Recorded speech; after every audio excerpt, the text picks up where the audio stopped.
بچے کا نام بھی الاز بتایا گیا ہے، جو تھوڑا عجیب ہے۔ ہاں، یہ نام والا معاملہ تھوڑا کنفیوزنگ ہے۔ خیر، تو وہ چپکے سے باپ کی ذمہ داری نبھائے گا؟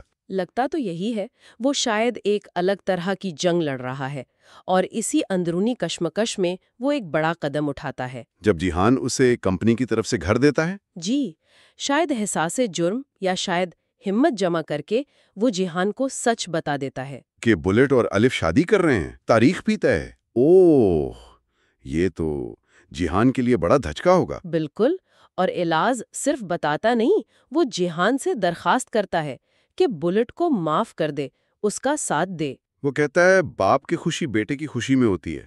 کیا یہ جیہان پر اثر کرے گا؟ یہ مشکل سوال ہے۔ الاز یہ بھی بتاتا ہے کہ اس کی والدہ کا انتقال ہو گیا ہے اور اس نے کسی کو نہیں بتایا تاکہ وہ پریشان نہ ہو۔ اس سے اس کی اپنی تنہائی کا بھی اندازہ ہوتا ہے۔ تو باپ بیٹے کا رشتہ، معافی، یہ سب موضوعات اب سامنے آ رہے ہیں۔ جی، لیکن کہانی میں صرف جذبات ہی نہیں، خطرہ بھی بڑھ رہا ہے۔ وہ لڑکے بندوقوں کے ساتھ تیار ہیں والی بات، اور سیری کا نام بھی آیا۔ یہ کیا منصوبہ ہے؟ ابھی واضح نہیں۔ کیا یہ بلٹ اور ایلف کی حفاظت کے لیے ہے یا کوئی پرانی دشمنی؟ بندوقوں کا ذکر یہ اچھا شگون نہیں۔ اور پھر انان کا معاملہ ہے، اسے بری طرح پیٹا گیا ہے۔ جی، اور شک سلامی پر ہے۔ انان بدلہ لینا چاہتا ہے، بندوق مانگ رہا ہے۔ اسے روکا جا رہا ہے کہ کوئی بیوقوفی نہ کرے، لیکن اس کا غصہ وہ ٹھنڈا ہونے والا نہیں لگتا۔ بالکل، یہ انتقام کا چکر کہاں جا کے رکے گا پتہ نہیں۔ ایلف اپنے بھائی کے لیے افسردہ ہے، حالانکہ وہ جانتی ہے وہ کیسا ہے۔ یہ خاندانی رشتے ہیں، پیچیدہ۔ دوسری طرف ایلیز کو دیکھیں، اسے کوئی ہمدردی نہیں، وہ تو خوش ہے کہ انان کو سبق ملا۔ ہاں، وہ کہتی ہے کہ یہ الفاظ سے بدتمیزی کا نتیجہ ہے، ان کرداروں کے آپس کے تعلقات بھی بہت تلخ ہیں۔ اور پھر قسط کے آخر میں ایک اور دھمکی، فون کال۔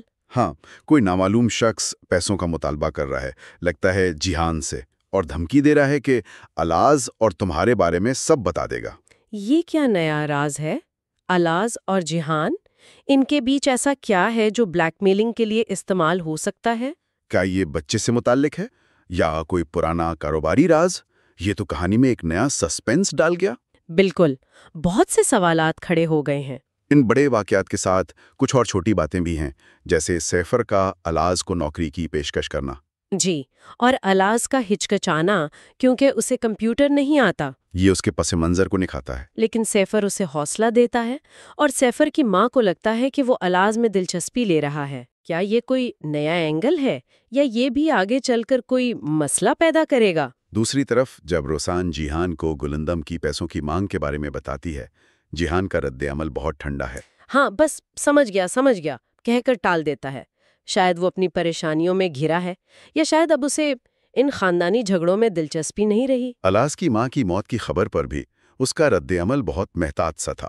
جی، وہ اپنے جذبات چھپانے والا شخص لگتا ہے۔ اور آخر میں بلٹ اور جیہان کے بیچ تناؤ بھی صاف نظر آتا ہے۔ جب جیہان الف کے خاندان کے بارے میں شاید غلندم والی بات شروع کرنے کی کوشش کرتا ہے، وہ فوراً بات کاٹ دیتا ہے۔ وہ اس موضوع پر بات ہی نہیں کرنا چاہتا۔ یہ دکھاتا ہے کہ وہ اپنے خاندان، خاص طور پر جیہان اور روسان سے کتنا دور ہو چکا ہے۔ وہ ان کی مداخلت بالکل نہیں چاہتا، وہ اپنی جنگ خود لڑے گا۔ تو اگر ہم سب کچھ ملا کر دیکھیں، تصویر کافی پیچیدہ ہے۔ ایک طرف خاندانوں کی دشمنی، لالچ، بلیک میلنگ۔ جی، روسان اور گلندم کی لڑائی صرف دو عورتوں کی نہیں، یہ طبقاتی جنگ بھی بن گئی ہے۔ دوسری طرف الف اور بلٹ ہیں جو اس سب سے دور خفیہ طور پر اپنی دنیا بسانا چاہتے ہیں۔ ان کا عزم تو ہے، لیکن کیا یہ محبت ان سازشوں کے سامنے ٹک پائے گی؟ اور پھر ماضی کے سائے ہیں، الاز کا پچھتاوا، اس کی نئی ذمہ داری اور مستقبل کے خطرات، وہ بندوقیں، انان کا بدلہ، جیہان کو ملی دھمکی۔ یہ سب مل کر ایک جال بن رہا ہے۔ ہر کردار کسی نہ کسی دھاگے سے بندھا ہوا ہے اور کھنچتا جا رہا ہے۔ کوئی پیسے کے پیچھے، کوئی محبت کے، کوئی عزت کے، کوئی ماضی سے بھاگ رہا ہے، کوئی مستقبل سے ڈر رہا ہے۔ دیکھنا یہ ہے کہ الف اور بلٹ کی یہ خفیہ شادی کہاں تک جاتی ہے۔ کیا ان کی محبت جیتے گی؟ انان کا بدلہ کیا رنگ لائے گا؟